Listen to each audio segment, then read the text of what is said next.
Good evening to all the students. बच्चे, हमारा आज का लेक्चर जो है वो साइटोस्केलेटल पे है। ठीक है। कल हमने राइबोसोम्स के बारे में पढ़ा था। आज हम नेक्स्ट ऑर्गेनेली पढ़ने जा रहे हैं जिसका नाम है साइटोस्केलेटन और साइटोस्केलेटल स्ट्रक्चर्स। ओके।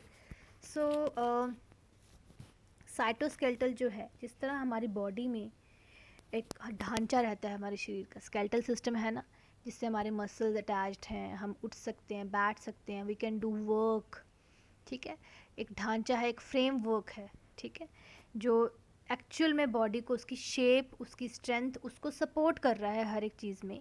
वैसे ही सेल में भी, ठीक है, जो साइटोप्लाज्म है उसे भी एक फ्रेम वर्क चाहिए। ठीक है। Protein, it is a proteinaceous filament type frame work जो सेल को सपोर्ट करेगा, उसकी शेप को मेंटेन करने में हेल्प करता है। ठीक है। ताकि उसकी शेप जो है वो मेंटेन रहे, सपोर्ट रहे, और सेल डिवीजन में हेल्प करेगा, सेल की ओरिजिनल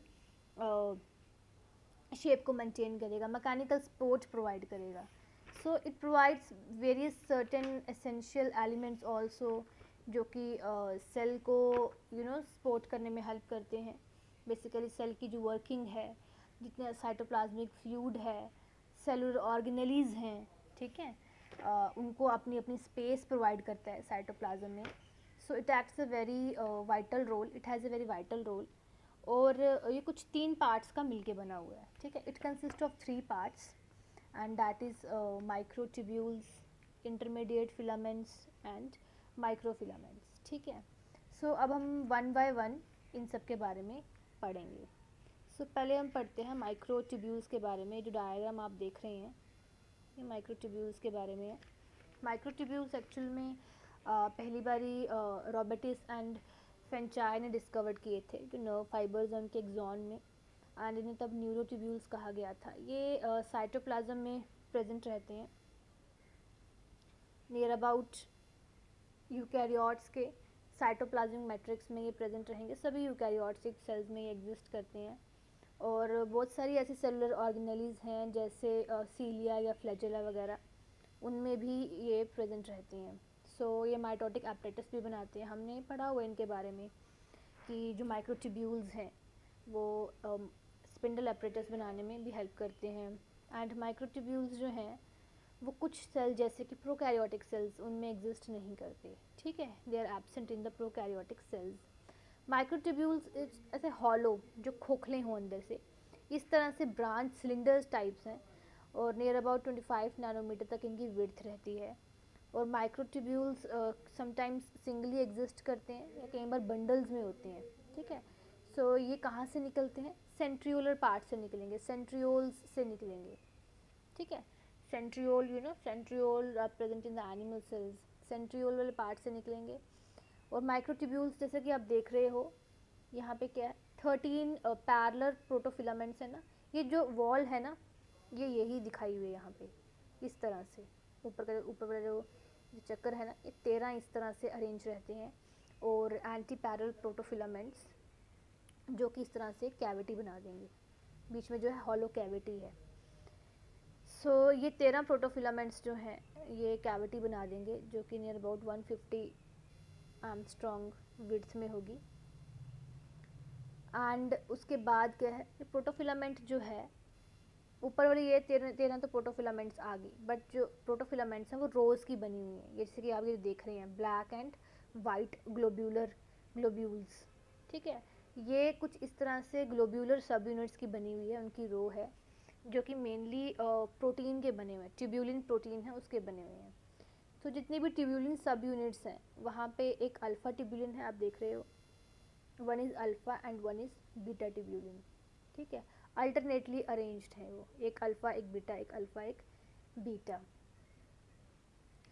जो एक अल्फ़ा और बीटा डायमर है, ठीक है, वो ज़्यादातर प्रेजेंट रहता है as compare to heterodimer, alpha beta. ठीक है। An alpha beta dimer, to be more precise, heterodimer at its components differ is near about 80 to 100 Armstrong long. Then जो microtubules हैं वो बेसिकली ट्यूब्यूलिन सब यूनिट्स के ही बने हुए हैं, और साइटोसोल्स में मतलब अबेडेंटली प्रेजेंट हैं ये। ठीक है। ये ट्यूब्यूलिन सब यूनिट्स जैसे एक एक एंड पे ग्रो करती रहती हैं, उनकी एडिशन से ये ग्रो करते हैं। और क्योंकि ये समटाइम्स फिर से ब्रेक कर जाते हैं, साइटोस्केलेटन की ये खासियत है कि ये हमारे स्केलेटन की तरह स्थिर नहीं रहता। ये क्या होगा कि फिर से बनेगा, फिर से टूट जाएगा, फिर से रीअसेंबल होगा। ठीक है, सो इस तरह से प्रोसेस चलता है। इस डायग्राम में आपको आई होप सब समझ आ गया हो। इस स्ट्रक्चर को ऐसे एक्सप्लेन किया हुआ है।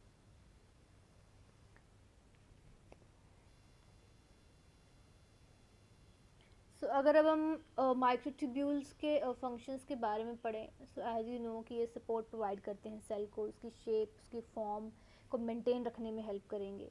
ठीक है, मूवमेंट में माइक्रोट्यूब्यूल्स की जितनी भी मूवमेंट हो रही है, सीली और फ्लैजेला, बेसिकली क्यों है कि माइक्रोट्यूब्यूल्स की मूवमेंट हो रही है, इसलिए सीली और फ्लैजेला जो कि लोकोमोशन में हेल्प करते हैं वो इसीलिए करते हैं क्योंकि माइक्रोट्यूब्यूल्स मोटाइल मूवमेंट्स एलिमेंट्स ऐसे लेके आते हैं। और मिड माइटोटिक एपरेटस, ठीक है, स्पिंडल एपरेटस जो फॉर्म होता है जहाँ पे हमारे क्रोमैटिड्स अटैच रहते हैं। जब हम प्रोफेस मेटाफेस ये सब पढ़ते हैं तो वहाँ पे हमारे स्पिंडल्स अटैच रहते हैं उस स्पिंडल फाइबर्स के साथ, और फिर पूरा माइटोटिक एपरेटस बनता है। सो वो कैसे रहते हैं? माइक्रोट्यूब्यूल्स की वजह से। वही माइक्रोट्यूब्यूल्स हैं जो जिन पे मतलब ये स्पिंडल फाइबर्स बनाएंगे और क्रोमोसोम्स अटैच रहेंगे। क्रोमोसोम्स की मूवमेंट कैसे होती है? ठीक है, जो क्रोमोसोमल फाइबर्स होंगे वहाँ पे क्रोमोसोम अटैच हो जाएंगे। ठीक है, और उसके बाद क्रोमोसोम्स की या क्रोमैटिड्स जो भी हैं उनकी मूवमेंट होना शुरू हो जाती है। फिर एनाफेस में क्या होता है कि वो दूर दूर होना शुरू हो जाते हैं। तो ये सब भी माइक्रोट्यूब्यूल्स लेके आते हैं। समटाइम्स क्रोमैटोफोर्स जो हैं उनमें कुछ पिगमेंटेड ग्रेन्यूल्स प्रेजेंट होते हैं जो मूव करते हैं, वो माइक्रोट्यूब्यूल्स की वजह से ही होता है। सो ये कुछ ऐसे फीचर्स है जो माइक्रोट्यूब्यूल्स के बारे में पता होने चाहिए। ठीक है, अब हम नेक्स्ट पढ़ेंगे माइक्रोफिलामेंट्स। माइक्रोफिलामेंट्स जो हैं वो इलेक्ट्रॉन माइक्रोस्कोप के अंडर ही विजिबल रहते हैं। सो माइक्रोफिलामेंट्स जो हैं वो छोटे हैं माइक्रोट्यूब्यूल्स से। ठीक है, they are smaller in size. ठीक है, and they are smaller in size, और इन्हें पहली बार पेल्विस एंड उनके कोवर्कर्स ने डिस्कवर किया था। They are the unbranched structure basically. ठीक है, अनब्रांच्ड सॉलिड और रॉड लाइक फाइब्रिल्स, जैसा कि आप देख रहे हो रॉड लाइक स्ट्रक्चर्स कुछ इस तरह से हैं ये। और इनकी लेंथ है near about 50 to 60 angstrom and they compose of A globular protein. जैसे उसमें ट्यूब्यूलिन प्रोटीन के थे, और ये किसके बने होते हैं? ग्लोब्यूलर प्रोटीन के बने, जैसे हम एक्टिन कहते हैं। ठीक है, और समटाइम्स क्या होता है कुछ के पास फिलामेंटस प्रोटीन होती है जिसे हम मायोसिन कहते हैं। जैसे मायोसिन फिलामेंट्स जो हैं वो मसल सेल्स में प्रेजेंट रहते हैं। मायोसिन प्रोटीन जो है वो मसल्स में प्रेजेंट होती है। उसी तरह से क्या है हमें एक्टिन फिलामेंट्स भी कहते हैं क्योंकि इनके पास क्या होता है एक्टिन प्रोटीन रहती है। सो क्या होता है कि जैसे ही वो फॉर्म होते हैं माइक्रोफिलामेंट्स, ये इनका एक स्ट्रक्चर से रहता है, हेलिकल पॉलीमर टाइप स्ट्रक्चर है इनका, डम्बल शेप्ड है, और ये यूनिट्स में काम करते हैं। ठीक है, जैसे कि ट्यूबुलिन यूनिट्स, मोनोमर यूनिट्स इकट्ठे होकर एक long unbranch solid rod like fibrils form करते हैं। उसके बाद ये क्या करते हैं कि जब समटाइम्स ये माइक्रोट्यूब्यूल्स के साथ असेंबल हो जाएंगे। ठीक है, और फिर जब इनका जो भी अपना काम करना है उसको करने के बाद जब समटाइम्स ये इकट्ठे होकर माइक्रोफिलामेंट्स ही बना देंगे, उसके बाद ये वापस डीएसोशिएट हो जाएंगे एक्टिन सब यूनिट्स में। फिर उसके बाद उनको हम वापस यूज़ कर सकते हैं। सो ये रीयूजेबल है, ये असेंबल होंगे फिर डिसेंबल हो जाएंगे फिर असेंबल हो जाएंगे। सो इस तरह से होते हैं। आप देख सकते हो ये वन एक्टिंग मोनोमर है। इस तरह से रॉड लाइक स्ट्रक्चर्स बन जाते हैं, और इनके फंक्शंस भी काफ़ी ज़्यादा लाइक सपोर्ट प्रोवाइड करेंगे। ठीक है, ये साइटोस्केलेटन को सपोर्ट प्रोवाइड करते हैं, उसके फ्लूइड मैट्रिक्स को। जितने भी मूवमेंट्स हैं जैसे कि ऑर्गेनेलीज की मूवमेंट है, साइटोप्लाज्म की मूवमेंट है, उसकी मूवमेंट ये लेके आएंगे माइक्रोफिलामेंट्स। साइटोप्लाज्म में यूकैरियोटिक सेल में क्या है कि एक सबसे स्पेशलिटी है cyclosis, streaming movement of cytoplasm, जो कि माइक्रोफिलामेंट्स जो हैं वो ये लेके आते हैं मूवमेंट, उसमें हेल्प करते हैं। और एनिमल सेल्स में जितनी भी डिविजन्स होती हैं, क्लीवेजेस फॉर्म होती हैं, सो ये उसकी कंट्रैक्शन की वजह से ही फॉर्म होती हैं।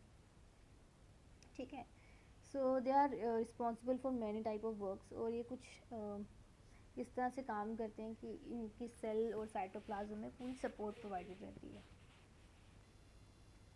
Next we are intermediate filaments. ठीक है, इंटरमीडिएट फिलामेंट्स जो इंटरमीडिएट है, ना ज़्यादा बड़े ना ज़्यादा छोटे। माइक्रोट्यूब्यूल्स सबसे बड़े हैं और सबसे छोटे जो हैं वो माइक्रोफिलामेंट्स हैं, और जो बीच में आते हैं वो हैं इंटरमीडिएट फिलामेंट्स।